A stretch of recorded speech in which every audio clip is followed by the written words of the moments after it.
Breaking news: the story of 36-year dedicated Royal Enfield dealer Royal Automobiles Bhubaneswar, the Royal Enfield staff Sangram Sahu, Kaushik Basu Zonal Manager Victor Ostaasm and Sagrika CRM Bidhan Roy conspiracy story also sent as executive a silence. मेरा नाम प्रकाश चंद्र पटनायक है। 63 साल की उम्र में मैं सिर्फ अपने लिए नहीं बल्कि सत्य और न्याय के लिए ये लड़ाई लड़ रहा हूं। मैंने 36 साल तक एक ही नाम पर भरोसा किया, रॉयल एनफील्ड। वही रॉयल एनफील्ड जो आज पूरे भारत में गर्व और शक्ति का प्रतीक है। पर इस गर्व के पीछे एक सच्चाई छिपी है जिसे अब सामने लाना जरूरी है। समर्पण की कहानी। साल 1988 में मैंने रॉयल ऑटोमोबाइल्स भुवनेश्वर की नींव रखी। मेरे लिए रॉयल एनफील्ड सिर्फ एक ब्रांड नहीं था, वो मेरी पहचान थी, मेरा परिवार था। 3 दशकों तक मैंने इस कंपनी के लिए दिन रात मेहनत की, कभी भी ब्रांड की छवि को धूमिल नहीं होने दिया। लेकिन जब ईमानदारी से काम करने वाला इंसान सिस्टम से सच्चाई मांगता है तो वही सिस्टम उसके खिलाफ खड़ा हो जाता है। रॉयल एनफील्ड की चुप्पी। 2014 से 2020 तक का DMs data, dealer management system, मेरी मेहनत, मेरे ग्राहकों और मेरे व्यापार का प्रमाण है।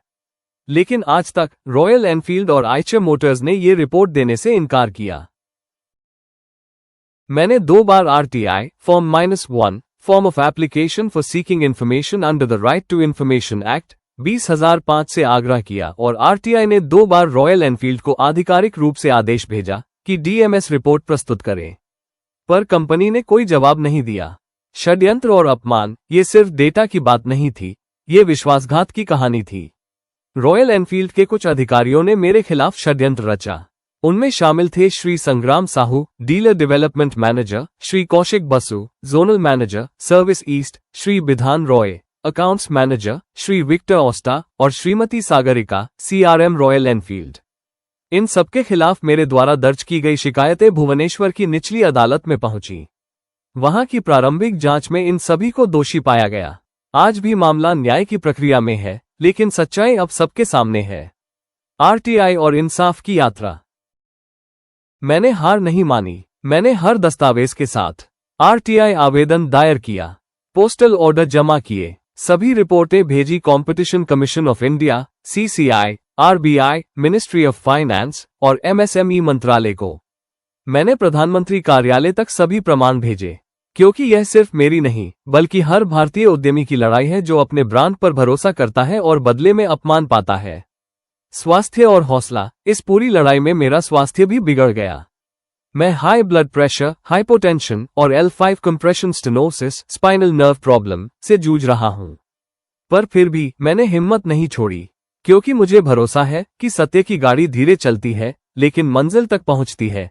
एक सच्चे सिपाही की आवाज। मैं हूं प्रकाश चंद्र पटनायक, रॉयल एनफील्ड का वो सिपाही जिसने 36 साल इस ब्रांड को पहचान दिलाई, लेकिन आज उसी ब्रांड से अपने सम्मान की लड़ाई लड़ रहा हूं। Greater than. ये लड़ाई सिर्फ एक डीलर की नहीं, ये सच्चाई की सवारी है जो कभी रुकती नहीं। अगर आप भी इंसाफ में भरोसा रखते हैं तो इस वीडियो को शेयर कीजिए ताकि सच्चाई की आवाज पूरे देश। Greater than bell, like, share, subscribe. #Justice for Prakash Patnaik, speech balloon, truth on 2 wheels, Royal Enfield justice story. Save optimisation title, उंगली से दाहिनी ओर इशारा। 36 साल रॉयल एनफील्ड के लिए अब इंसाफ की लड़ाई। आरटीआई और RTA truth, Royal Enfield Bhubaneswar case. Description. 63 वर्षीय प्रकाश चंद्र पटनायक की कहानी, जिन्होंने 36 वर्षों तक रॉयल एनफील्ड को सेवा दी। अब वे आरटीआई, आरटीए और कंपटीशन कमीशन ऑफ इंडिया में न्याय के लिए लड़ रहे हैं। एक सच्चे भारतीय उद्यमी की सच्ची कहानी।